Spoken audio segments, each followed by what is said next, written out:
Kate, can we start? How do you feel about working on microbial stress?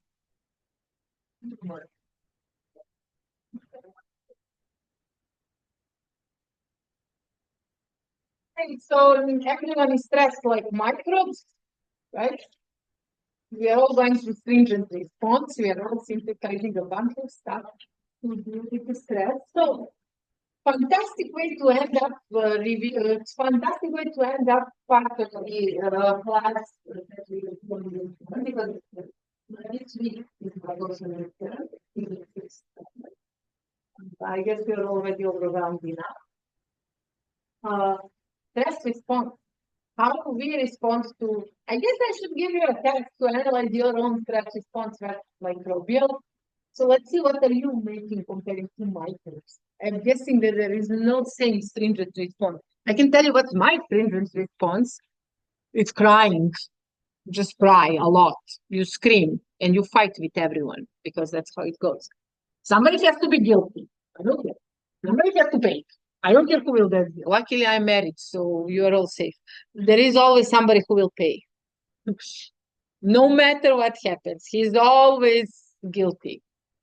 Always. Anyway, so okay, how was the quiz? Okay, 100% average. We'll see. Well, if you get 100% average, Marisa loses her job because that's oh, come on, you can't all do 100%. That doesn't exist. I'm teasing you. You get that? Okay, good. Sometimes the opportunity was so good. Yeah. What if 100% of all of the quizzes so far, though? Really? Okay, good. So, microbes and their stress. So, how are microbes dealing with the stress? This is what we will talk about it today and on Thursday, which is really great because we will learn a lot of interesting stuff that you can apply later on. So, um, microbes are, so when we talk about microbial stress response, we will talk about two different things. We'll talk about membrane stress response, which we'll talk about on Thursday. And that will be literally like a more like physiological changes that microbe is implementing, and it's usually membrane related. Uh, Basically, we will talk about temperature, acidophilic, alkalophilic, or salt response. But today we have to learn basic mechanism of stress response in cell, which is called stringent response. And today we will, well, actually starvation, and starvation can be in the area of stringent response and sporulation. Sporulation is something that you probably all heard about, but most of the time we talk about sporulation when we mention fungi, but also there are bacteria that do sporulation. And today we will actually talk about sporulation in different sense, so it will be more physiological than morphological. So to start, we will go with the stringent response that happens during starvation and the physiological mechanisms that are following this starvation response. So first of all, what is stress response? So stress response, of course, forms when bacteria are starving, when they don't have enough nutrients, and that's called stringent response. So the moment when bacteria will develop stringent response will be when they are experiencing some sort of starvation, when they don't have enough nutrients. And the molecule, physiological background actually, or the molecule that is initiating stringent response is called PPGPP, and it's made from GTP. So precursor is GTP, and then there are enzymes that make this PPGPP, and that PPGPP is indicator of stringent response. So when you have a lot of PPGPP, that means your bacteria is going through some sort of stringent response. So to understand stringent response, it's very important to understand the significance of cyclic nucleotide because they are a huge part of stringent response. But so we mentioned we probably are aware of cyclic AMP, cyclic DGMP, cyclic GMP and DGP and DAMP. Those are all secondary messengers, and two of them are actually highly bacterial specific, DGMP and DAMP. CDGMP is involved in biofilm formation. It's a big famous biofilm formation indicator. While CAMP, as you know, is involved in catabolic repression. One of the most important, and probably the most important lipid nucleotide is this already mentioned PPGPP, which is indicator of stringent response. So I'm not covering all cyclic nucleotides, and PPGPP is not really cyclic, but it is nucleotide. But I'm talking only about PPGPP. I learned that you guys are talking more about other cyclic nucleotides in our class. Talk about in future. And give me a second. My Zoom or my connection got disturbed, so I have to restart recording. Okay, good. So, starting molecule to make PPGPP is, as I said, GTP. GTP is also precursor of CDGMP and CGMP, and they are all nucleotides involved in the various responses in cell. The enzyme that is going to make key molecule PPGPP is called either REL-A or SPOT-T. Both of these enzymes are performing the same function, but they are activated in response to different types of starvation. So again, both of them are going to both REL-A and SPOT-T. They're doing the same thing. They're creating PPGPP, and both of them will be activated during the stringent response because they have to make a key molecule, but it's different. They have different physiological roles, like in different starvation fields. But both of them will make PPGPP. And again, it's just simple enzymatic reaction, one-step reaction. And the goal of this stringent response, that involves creation of PPGPP by REL-A or SPOT-T, is to identify the way, a physiological way, to metabolically shut down the cell in the times of starvation when there are no enough nutrients. So it's like a signal, hey, now stop spending an energy, we are starving. So when cells are starving, of course, they will slow down their growth. But also there are cells that will go into the sporulation. Bacillus is a great example of that. When cells are starving, you will often see the changes in the volume and the shape, of course. That's going to be their morphological changes. Cell also slow down metabolic rate, and it has to slow down production of ribosomal and like rRNA and tRNA. So if you remember when we talked about growth, we talked about increase of rRNA, tRNA. Now, when cells are starving, they're slowing down all RNA productions, and you will often see changes in membrane lipid structure. If cell is going to form biofilm, it increases the external surface for cellular adhesion because cells often attach to each other, so they can form very thick biofilms. The changes in cellular metabolic rate and growth decrease as a result of starvation and or initiation of stringent response. So first that needs to happen is cell needs to sense through stringent response molecules that there is starvation, and then that molecule will signal cell to slow down metabolic rate, so it doesn't waste energy. So very often, if we want to detect, to confirm that cells are going through stringent response, you don't really always have to detect REL-A. You can always measure the production of rRNAs and tRNAs because the drop in these macromolecules, which are involved in protein synthesis, so very often when we want to do when we want to confirm that our cells are growing, we can do protein assay because more proteins we have means that more of the cell is. If protein level drops, that means the cell is going through some sort of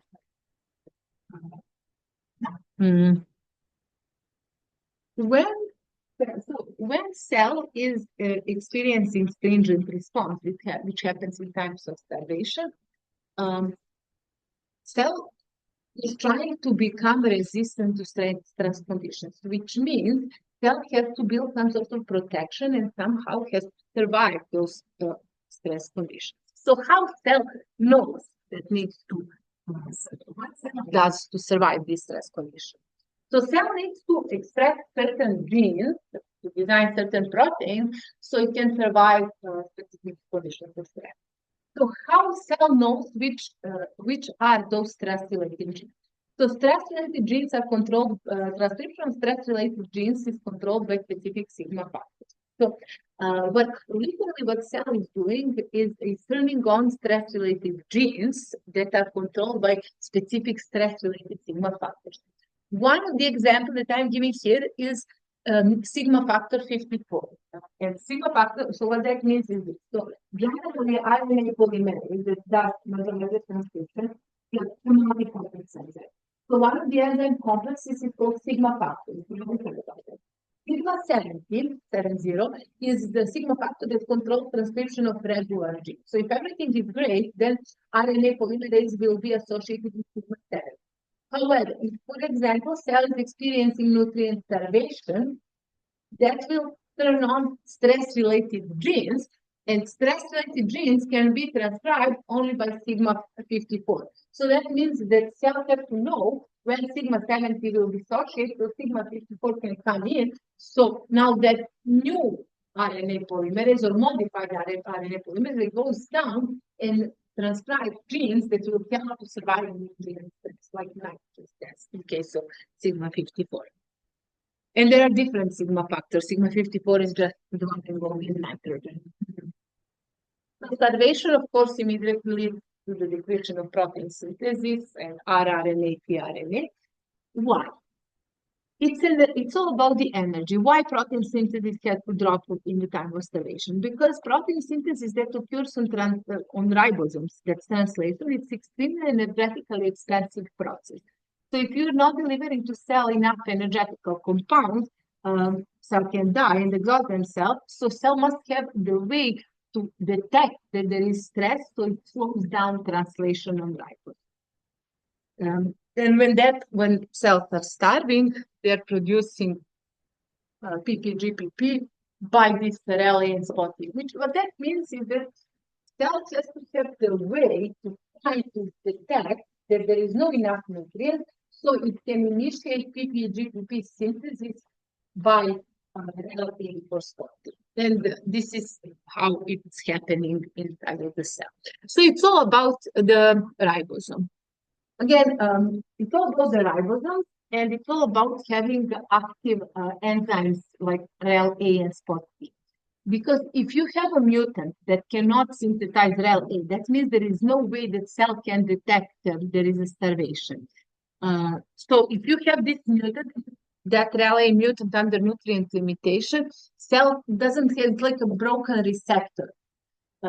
Cell cannot turn on that stringent response. So the cell will not slow down any protein synthesis. It will keep spending an energy on protein synthesis, and eventually it will die because there is no way that cell can know because RLA is muted.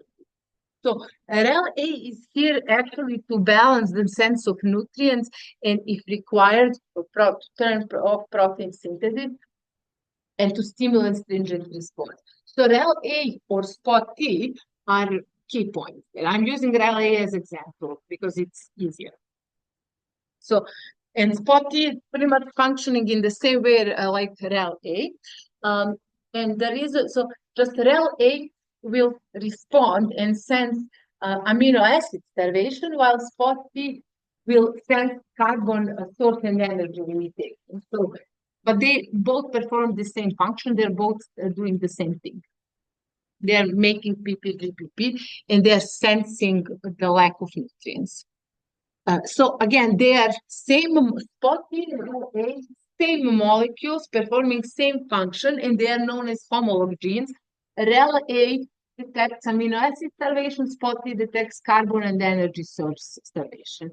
A little bit of evolution to see how similar are SPOT-T and REL-A. So if you align them, you can see them. So they are also aligned against the ancient REL rel with double A protein, so that's ancestral protein. And you can see that gamma and that literally majority of, not majority, but two big classes of proteobacteria, gamma and beta, both have, so they have an NRLA and spot T, which means that they can sense in the carbon source and nitrogen source deprivation. Some other proteobacteria, like epsilon proteobacteria, have the ancient protein, but they are very homolog, with the difference that REL-A does not have hydrolytic domain. What that means? So spot T and REL-A have two types of domains, synthetic and hydrolytic.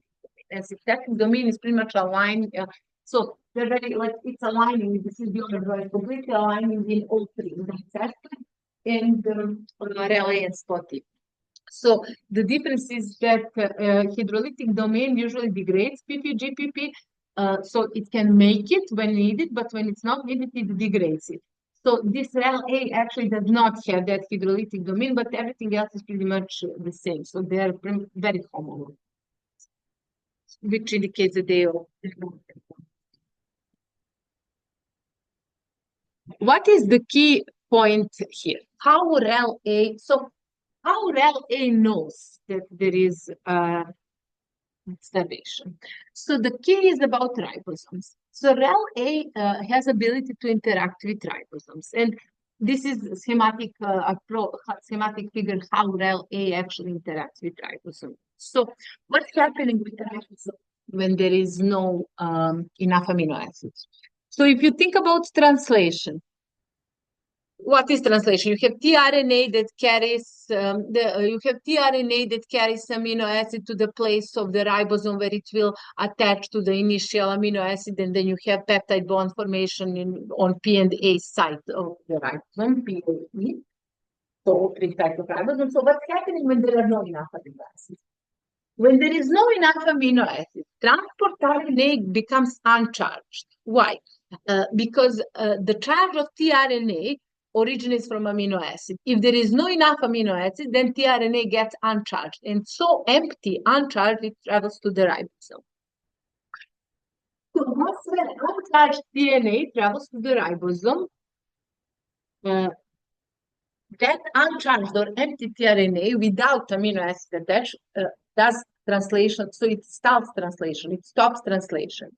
So whenever that uncharged tRNA comes to the ribosome, and that's literally that's a stalled translation. There is nothing to be added. There is no amino acid to be added. That uncharged tRNA binding to the ribosomal site is a signal for REL-A to bind to the ribosome. So that's how REL-A knows that needs to make PPGPP.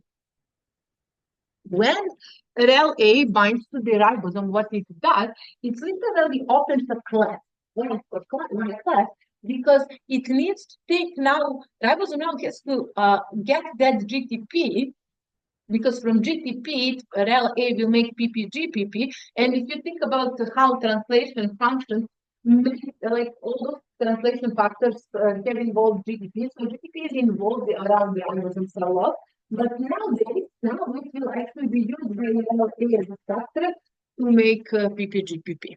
And there is also ATP involved, but main signal is GTP. So now when REL-A triggered by stalled ribosome made PPGPP, all protein synthesis and other functions, as well as DNA synthesis, will be inhibited.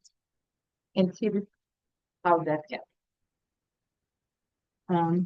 We will talk about that in how that happens in a few minutes. So spot T again does the same thing, but in the same way how uncharged the tRNA and stalled ribosomes are signal for REL-A.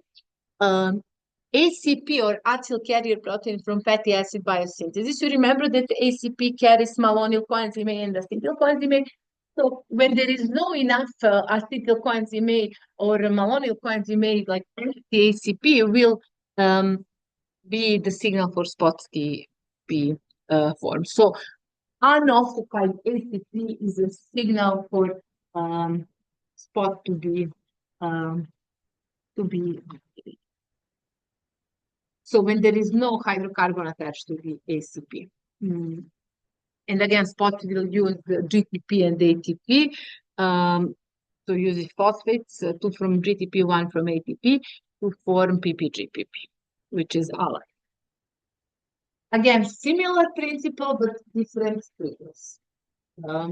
And I'm focusing a lot on GTP because GTP is the key indicator, and this is what I will always have. I won't bother with ATP. So GTP levels are important because GTP has to be at the same concentration so cell can synthesize chromosomes. So hormones. So to perform replication. So the signal for stringent response, one of the signals, is when GTP level drops. So why would the GTP level drop? Because it's going to be, or all GTP will be converted to PPGPP when there is starvation or stringent response. So one of the common indicators in cell will be the drop of GTP level, and that's how you will know that cells are converting all available GTP to PPGPP. Why? Because PPGPP is important to start synthesizing key genes that will be involved in survival.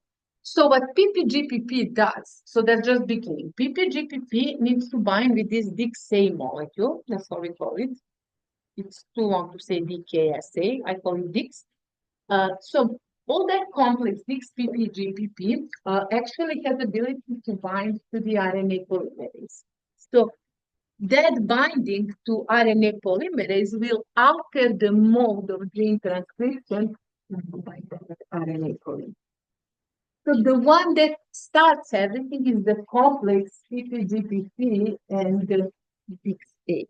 So this complex will, on one hand, increase the concentration of normal housekeeping genes, genes that are transcribed by RNA polymerase with sigma 70, but what it will do, on the other hand, this DIGS-PP-GPP complex will activate transcription of genes that are involved in stress survival, like basically the genes that will be transcribed by RNA polymerase that has specific sigma factors associated. And just a brief reminder, even though I already said, it's written on the slide, when conditions are normal, sigma 70 factor is going to be associated with RNA polymerase to transcribe growth and active metabolic genes. But this PPGPP is the one that will bind to RNA polymerase, so it alters the structure, causing dissociation, removal of sigma 70, and letting other sigmas to bind so it can transcribe proper genes so the cell can survive. This DIGS-PP-GPP complex has various roles.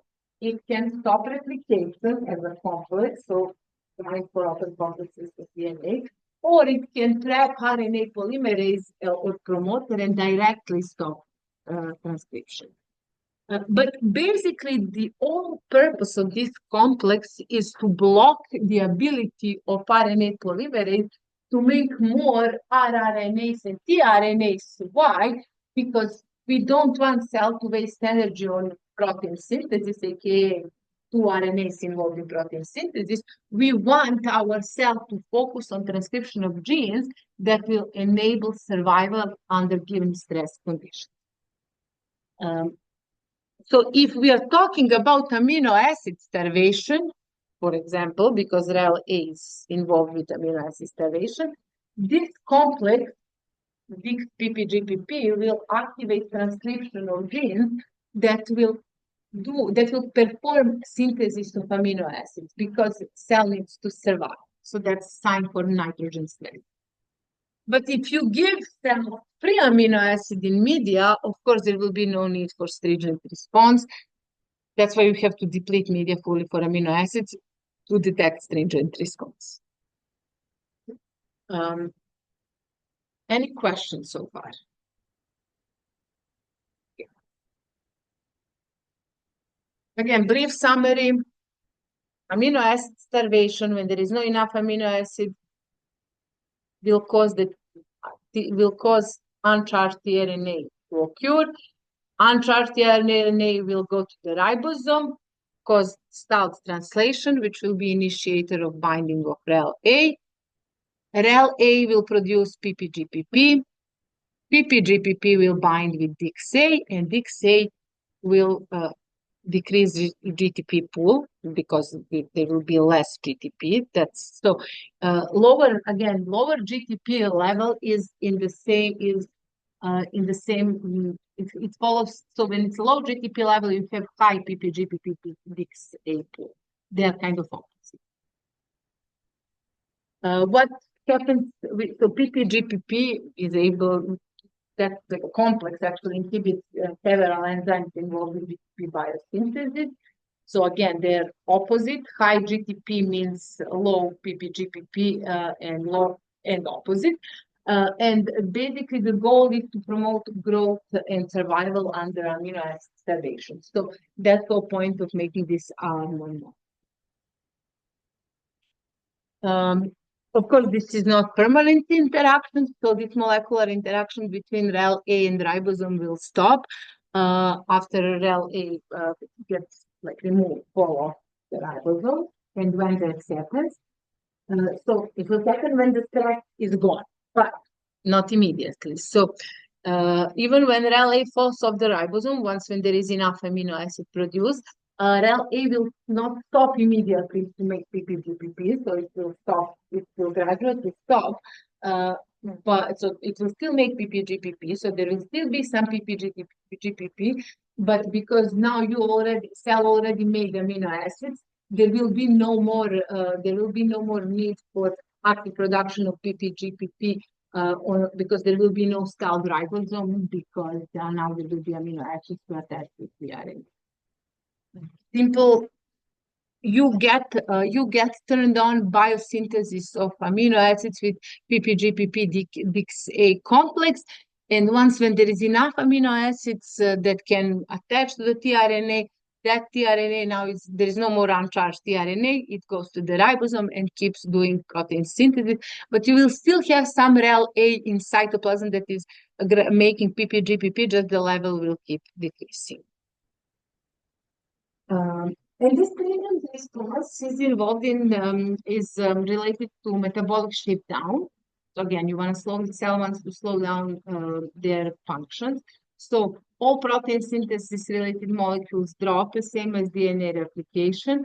And all these molecular drop happens because of PPGPP, which is called, in other words, armor. Key indicator will be decrease in GTP and high level PPGPP. And again, the reason is that cellular activities, metabolic activities must slow down, and that is reflected through the level of GTP. So basically, all complete metabolic activity must be slowed down until cell has enough amino acids to continue with protein biosynthesis. When cell creates enough amino acids, when there is enough protein synthesis, then the growth rate will change. So initially will be slower. It will be an adaptation, but then it will establish a new growth rate. However, it will be slower than the previous one because cell. That's literally what we talked about metabolic shift down. So you activate stringent response, it stops unbalanced growth, and then changes growth rate that is slower. Very often stringent response is used to initiate certain antibiotic productions in streptomyces or as we will see, sporulation in gram-positive bacteria. As usual, I don't have much about that here on stringent response, and I'm not even sure how much is known. It's very hard to cultivate archaea, and they're so resistant to any type of stress. So their stringent response would be very interesting to animals. But stringent response often initiates sporulation in some gram-positive bacteria. So sporulation is the second one that we are going to talk about today, and this one is more molecularly complicated than REL-A spotty starvation related stringent response. Any questions so far? Yes, Tasha. But you said that in the stringent response, that you increase service to cellular adhesion for like biofilms. One of the more advantageous for them to leave a biofilm because there's less competition. They read biofilm and there is no enough nutrient and there is on there. So that's a very good point. Many often cells they do when they pour those biofilms. The result is very connected. They associate together, so some community members actually end up on the same place. So they literally sacrifice themselves just to protect the inside of the place. So it's literally, well, if you're protecting your family as much as you can reduce the number of cells. If you leave that biofilm, very often they cannot acquire a lot of nutrients, but if they are in their biofilm, just for their protection from the whole so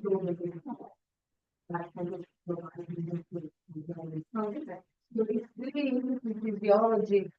You can find those papers. There are papers that talk about physiology there on the surface. That's just there inside. And actually, with this single cell genomics that is do it analyze cell by cell, which I have no idea how to do, you can actually see very nice changes in that. But very good question.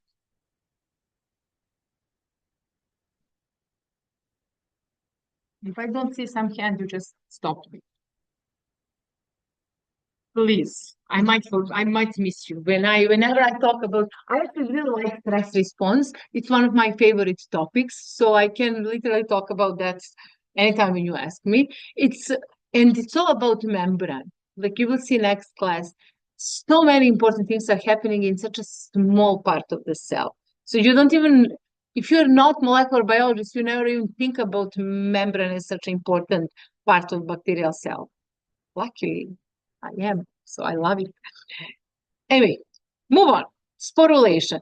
I will be honest, I'm not fond of sporulation because it's very hard for students. Like I understand it, but students always complain it's really hard to understand. So please uh, stop me if something is unclear. There will be a lot of physiological mechanisms that we will cover. So sporulation usually is a part of gram-positive bacteria. There are a few gram-negative exceptions. I don't remember, but mostly we related it to gram-positive. Sporulation literally means building extremely resistant cellular core that can survive in various environmental conditions. Now, what is important here? Sporulation is not result of environmental stress. It's happening simply because of nutrient limitation, but it helps survival in environmental stress. So that's important to know. That's why I emphasize it. So that's one of the things that I changed, and I will upload this uh, not new, but modified lecture with the emphasized parts on your e-class because the one that is over there now doesn't have those red bullet points. So sporulation not triggered by environmental stress, it's triggered by nutrient limitation, but it helps survival in various environmental stresses. And the mechanism of sporulation involves a lot of phosphorylations, phosphotransfer reactions, and there will be also kinases and phosphatases involved. This is what we're covering next slide. So the endospore that is formed is very rigid and highly resistant structure, and it has a very characteristic morphological structure, and it's shown here. So DNA is inside, you have a cell, core wall, exosporium, cortex, and spore coat. So this is all formed inside of mother cell. What's the purpose of endospore formation? In simple way, protection. In more complicated way, cell is forming an endospore to protect nucleic acid so basically the point is to protect nucleic acid for further reproduction. So the moment when nutrients become available, the same DNA can replicate and divide and the progeny can be maintained. So all that process of sporulation will require a lot of phosphorylations and phosphotransfer. And during this process of spore formation in mother cell, there will be multiple layers of proteins that are accumulating and forming on the top of each other. And all those layers are forming on the top of the DNA. Again, the whole purpose is to protect DNA. So once upon nutrient availability, the cell can keep reproducing. So your cell is trying to protect the integrity of chromosomes. So it's forming all those protein layers, it's doing desiccation to remove water from it. And the point is to keep that integrity of DNA so it can keep reactive. When we have cells actively growing, we say that they are in vegetative state, which means they're dividing normally by usually binary fission. Normally growth, normal division, we have all physiological growth sorted. Now, what's happening in opposite conditions when there is when conditions are not normal, when there is a lack of nutrients, or we say that nutrient deprivation. So cells are then trying to form an endospore, so they are elongating, making a space for formation of endospore inside of mother cell. So this in vegetative cell in normal condition, nothing is happening, but then when there are no nutrients, cell from vegetative becomes sporulating, and then the spore is forming inside of the mother cell, and we will see how the whole process goes. So the process of spore formation is controlled by the DNA in mother cell, but also by some genes in the spore itself, because spore will eventually become a cell. And when the spore is mature inside of the mother cell will be lyse and will release the spore into the media, and spore can survive various time in the media once when conditions become great, so it can start growing again. That's why it's important to have that chromosome non-damaged, non-mutated, and you will see now why that matters. So there are a few steps in spore formation, and the most important in spore formation is to have chromosome fully replicated and DNA cannot be damaged. So that's because this is the future genome of the future organism, so you don't want to transfer mutations.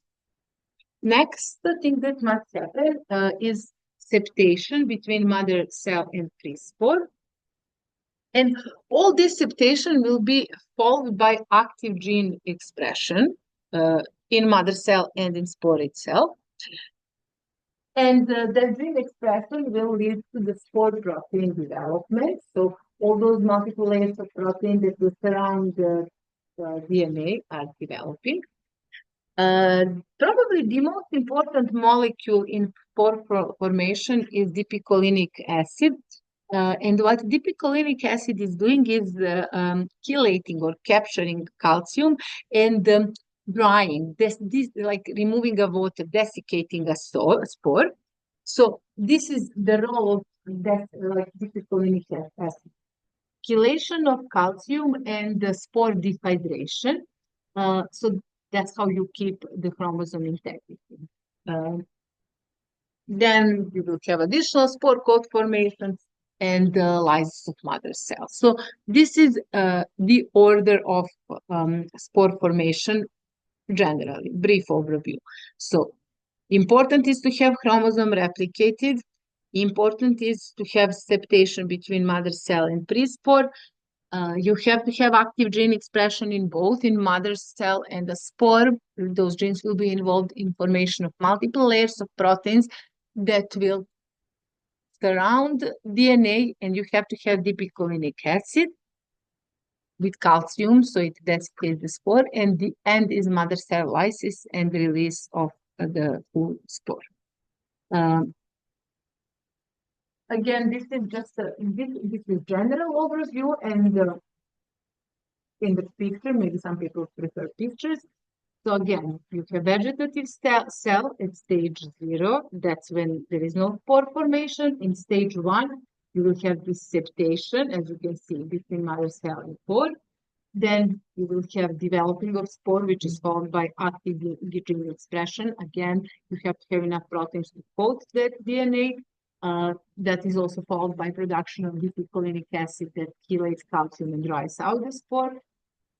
Spore growth, additional coats are forming, and then finally mother cell is fertilized and free spore is released into the because I didn't put animations to everything. That's why I will start slowly. I forgot to put animation to the last one. So signaling in spore forming. This is probably the hardest part. So there will be, so we call this spore phosphotransfer. Proteins are called SPO0, and then you have A and F. So I call it shortly SPO because it's easier. So you can say SPO-A and SPO-F. And here is how all processes work.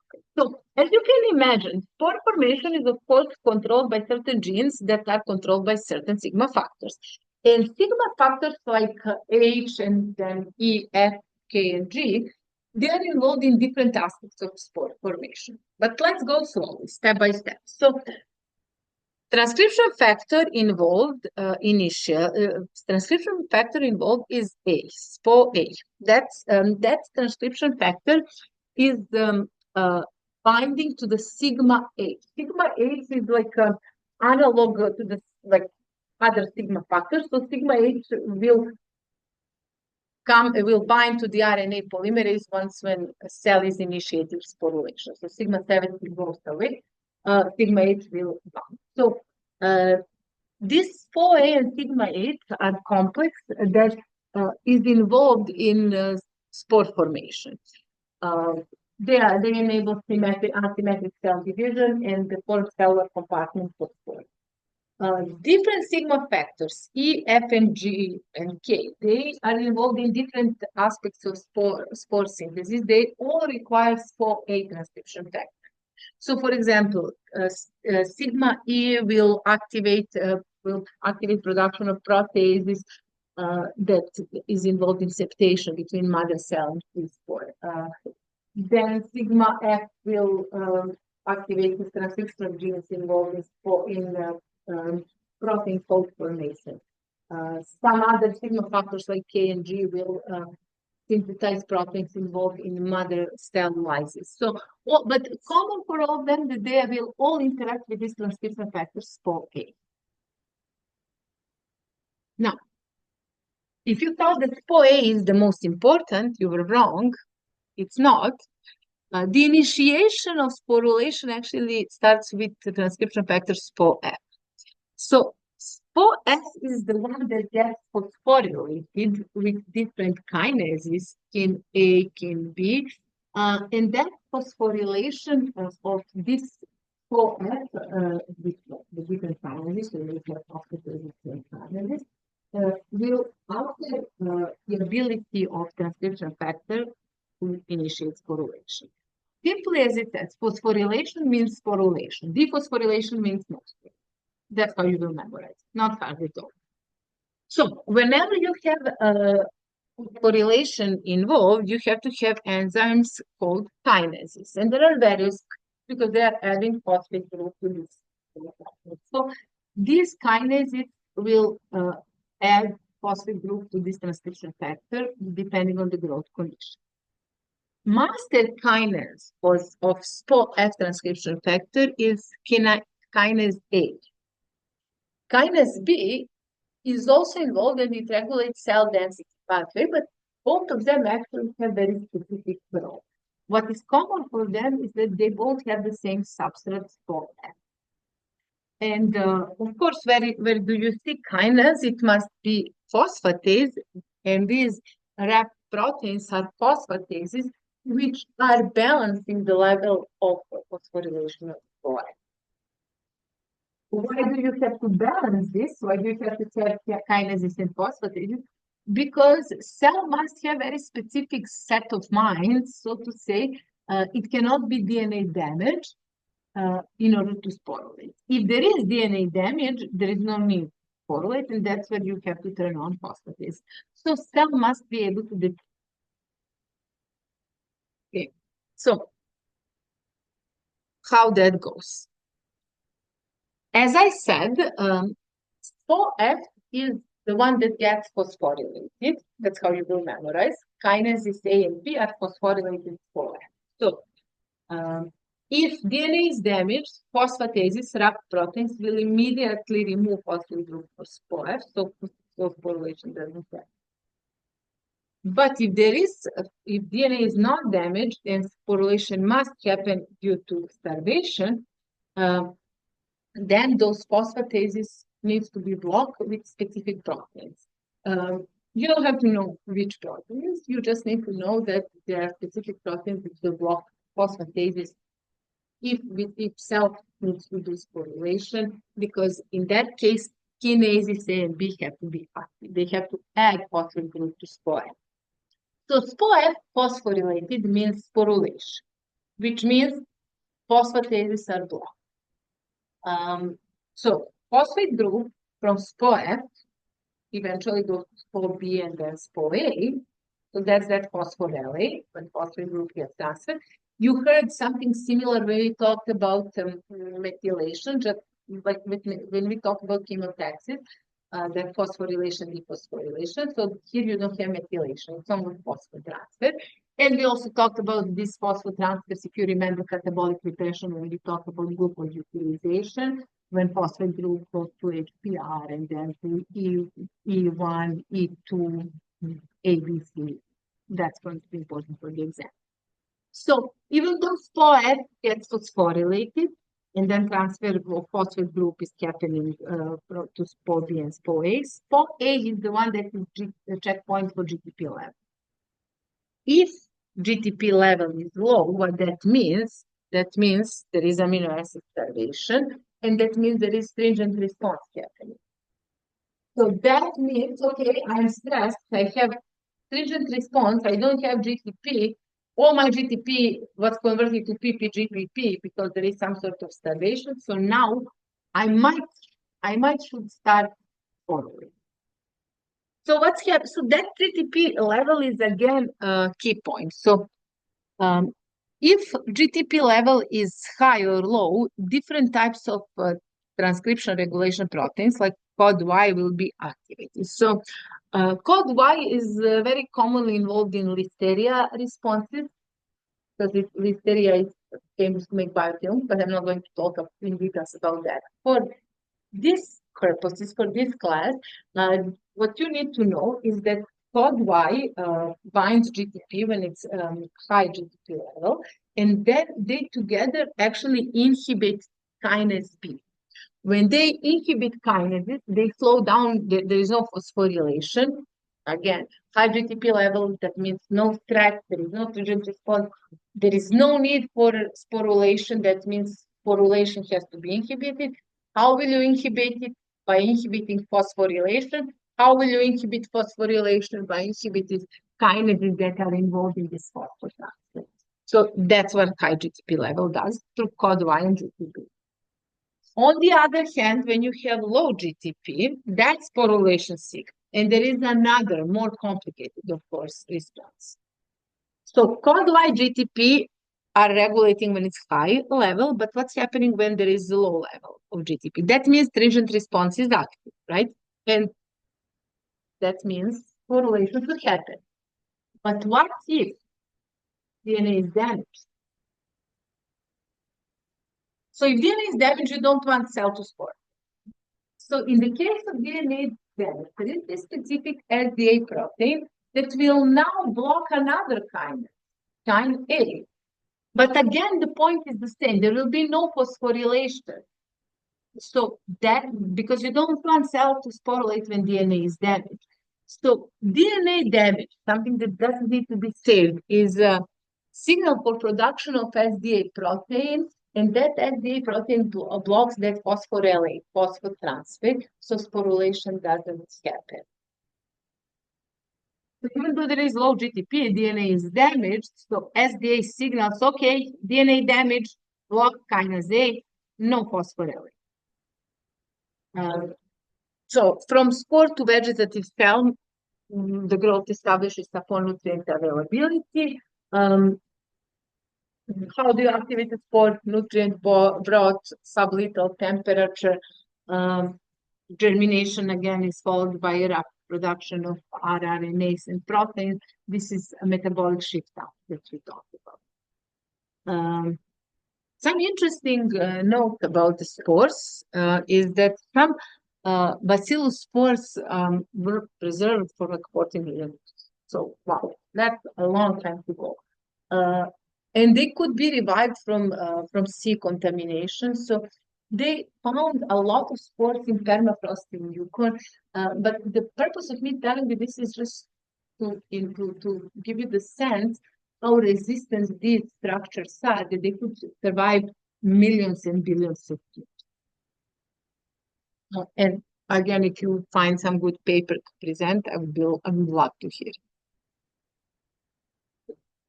So what in the summary of the two starvation responses, again, we talked about how cells is sensing nutrient deprivation through rally and spot T, that is followed by PPGPP production by these proteins. PPGPP combines to DIXA, and that complex binds RNA polymerase in order to activate the repression or transcription of the genes. PPGPP DIXA can also bind to the specific proteins required for translation, or cellular metabolism will be shut off, and cell can also start secondary metabolism just to protect themselves. And that would be all for this class.